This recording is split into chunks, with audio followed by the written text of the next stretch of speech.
नहमदुहु व नुसल्ली अला रसूलिहिल करीम। अऊज़ु बिल्लाहि मिनश्शैतानिर रजीम। बिस्मिल्लाहिर रहमानिर रहीम। रब्बि इश्रह ली सदरी व यस्सिर ली अमरी वहलुल उक़दतम मिन लिसानी यफ़क़हू क़ौली। सूरतुल बक़रा की हमने आयत नंबर 27 तक सीखा, और इन आयात का असल में जो मरकज़ी मज़मून है वो इंसान को अक़ीदे तौहीद की तरफ जो है वो की दावत जो है वो दी जा रही है, ताकि इंसान जो हम सूरह बक़रा में शुरू में जो हमने ग्रुप्स देखे हैं कि उसमें पहला ग्रुप जो फ़लाह याफ़्ता लोगों का ग्रुप है, हम सही तौर पर अपने अक़ीदे को दुरुस्त करके उस पहले ग्रुप में जो है वो शामिल हो सकें। तो इसलिए अल्लाह ताला ने मुख्तलिफ़ मिसालों के ज़रिए जो है वो बातें समझाईं, और अब आयत नंबर 28 में अल्लाह रब्बुल आलमीन दोबारा से इंसान को दलाइल के ज़रिए अपनी तौहीद की तरफ जो है वो लेकर आ रहे हैं। अऊज़ु बिल्लाहि मिनश्शैतानिर रजीम। बिस्मिल्लाहिर रहमानिर रहीम। अल्लाह ताला फरमाते हैं, कैफ़ तकफ़ुरून बिल्लाहि व कुन्तुम अमवाता फ़अहयाकुम सुम्मा युमीतुकुम सुम्मा युहयीकुम सुम्मा इलैहि तुरजऊन।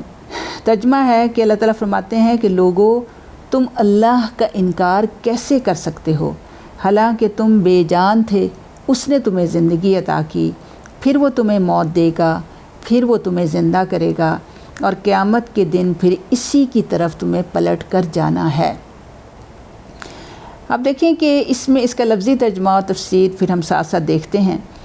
कैफ़ा जो है ये कलिमा इस्तिफ़हाम है, यानी सवालिया अंदाज है, और इसमें तंबीह और सरजनिश के लिए, यानी लोगों को ख़बरदार करने के लिए जो है लफ्ज़ इस्तेमाल किया जा रहा है कि कैसे तकफ़ुरूना में जो ता है तुम के लिए इस्तेमाल होता है, और कुफ्र इसका रूट है, और वाव नून जमा का है। तो यहाँ अल्लाह ताला सबको मुखातिब करके कह रहा है कि कैसे तुम कुफ्र कर सकते हो बिल्लाहि, साथ अल्लाह के, यानी अल्लाह का कुफ्र कैसे कर सकते हो, अल्लाह का इनकार कैसे कर सकते हो। और उसकी वजह अल्लाह ताला फिर इंसान के मुख्तलिफ़ अदवार की वजाहत करते फरमाते हैं, वाह और कौन तुम में ये काना था और थे तुम। यह काना जो है होने और था के लिए, दोनों के लिए इस्तेमाल होता है। तो यहाँ था है कि कुन तुम थे तुम, अमवाता मौत, और मौत जो है उर्दू का लफ्ज़ भी है, और माता इसका रूट है मीम अलिफ था, कि तुम मुर्दा थे। फ़अहयाकुम, फ़ा तो अहया, हय्युन इसका रूट है हा या, तो ज़िंदा किया तुमको, यानी उसने ज़िंदा किया तुमको। यानी दो ये दौर हो गए कि पहला इंसान कुछ भी नहीं था, फिर अल्लाह ने उसको ज़िंदा किया, यानी ज़िंदगी बख्शी। सुम्मा जो है ये फिर आतिफ़ा के तौर पर है कि बात अभी जो है वो ख़त्म नहीं हुई।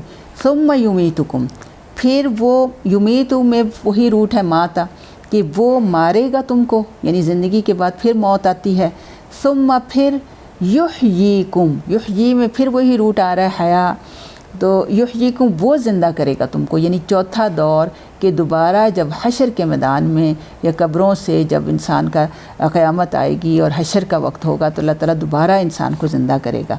और फिर क्या है, सुम्मा फिर इलैहि तरफ उसके, इला और हु इसका ये दो कलिमात का मजमुआ है, इला तरफ हु उसकी तरफ, तुरजऊन तुम लौटाए जाओगे, और रजा इसका रूट है रुजू, उर्दू में भी ये लफ्ज़ इस्तेमाल होता है कि तुम लौटाए जाओगे।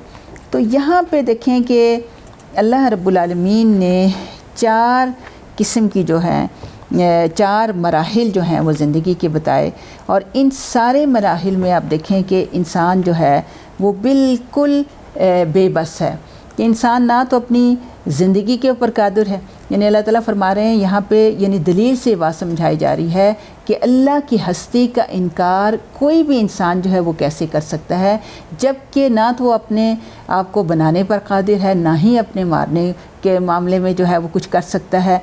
और ज़िंदगी की जो पूरे 4 मराहिल हैं, इन सब में वो मुकम्मल बेबस है। और इसमें देखें कि इसी वजह से सैयद कुतुब शहीद रहमहुल्लाह फ़ी ज़िलालुल कुरान में लिखते हैं कि इन सारे दलाइल और अल्लाह ताला की इन नेमतों की मौजूदगी में अल्लाह के साथ कुफ्र करना इंतहाई कबीह फ़ेल है, और इसकी कोई दलील और कोई सनद नहीं है। اور حقیقت یہ ہے کہ قرآن انسانوں سے وہ بات کہتا ہے جس کا وہ انکار نہیں کر سکتے، یعنی وہ سمجھتے ہیں، وہ زندگی کے سفر اور زندگی کے مختلف حالات اور اطوار کو بیان کرتا ہے۔ وہ جان نہ رکھتے تھے، اللہ نے انہیں جان بخشی، وہ موت کی حالت میں تھے، اللہ تعالیٰ نے ان کی موت سے زندگی کی طرف منتقل کیا۔ موت سے زندگی کی طرف سفر ایک ایسی حقیقت ہے جسے تسلیم کیے بغیر جو ہے کوئی چارہ نہیں ہے۔ تو کون ہے جس نے ان کے لیے زندگی پیدا کی؟ اس پہ اگر بندہ غور و فکر کرے تو اللہ کی ہستی کو جو ہے پہچان سکتا ہے۔ تو یہ دہریوں اور نیچرلسٹ کے لیے بھی جو ہے یہ بہت بڑی دلیل ہے، جو لوگ اللہ کے وجود کا جو ہے وہ انکار کرتے ہیں۔ اور اس کے بعد دیکھیں کہ اس میں یہ چیز بھی اللہ تعالیٰ مطلب ان زندگی کی ان اٹل، یعنی زندگی اور موت ایسی اٹل حقیقتیں ہیں جن سے انکار جو ہے وہ ممکن نہیں ہے، اور انسان آئے روز اس کا مشاہدہ کرتا ہے کہ قریبی عزیزوں، دوستوں، امیروں، غریبوں، دیکھیں کہ ان سب کی جو ہے انسان اپنی زندگی میں دیکھتا ہے کہ وہ مرتے ہیں اور پھر ان کو دفن کیا جاتا ہے، اور آئے دن یہ کام جو ہے وہ کیا جاتا ہے۔ دنیا میں بڑے بڑے لوگ، بڑے بڑے اطباء، حکماء گزرے ہیں جنہوں نے امراض کے لیے بڑی بڑی ادویات تجویز کی، لیکن موت کا کوئی بھی دوائی جو ہے وہ ایجاد نہیں کر سکا۔ اور پھر یہ دیکھیں کہ اللہ تعالیٰ اس آیت میں یہ بھی ہمیں سکھا رہے ہیں کہ ہم کچھ نہیں تھے تو اللہ نے ہمیں جب زندگی عطا کی، اور پھر جب دنیا سے رخصت ہوں گے تو جس نے پہلی بار زندگی عطا کی وہ دوبارہ بھی زندگی عطا کرنے پر قادر ہے۔ گویا اس میں ہمارا عقیدہ آخرت کو بھی جو ہے وہ درست کیا جا رہا ہے، اور پھر یہ کہ وہ حساب کتاب کے لیے ہمیں میدان حشر میں اکٹھا کرے گا۔ تو یہ اس آیت پہ اگر انسان صحیح طور پہ غور و فکر کرے تو یہ آیت ہمیں چوکس رہنے پر متنبہ بھی کرتی ہے کہ اس دن کے آنے سے پہلے ہم اپنی دنیاوی زندگی میں کچھ ایسے اعمال کر لیں جو روز قیامت کی رسوائی اور ذلت سے ہمیں بچا لیں۔ تو اللہ تعالیٰ ہمیں قرآن کی صحیح سمجھ دے، اور اس کے ذریعے ہمیں اپنی موت سے پہلے جو ہے ہم تیاری کریں کہ اس حدیث کو ذہن میں رکھیں کہ دنیا مزرعۃ الآخرہ، کہ دنیا تو آخرت کی کھیتی ہے، یہاں جو بوئیں گے کل اس کو کاٹیں گے۔ تو اللہ تعالیٰ ہمیں سمجھ بوجھ کے ساتھ اور غور و فکر کے ساتھ زندگی گزارنے کی توفیق عطا فرمائے۔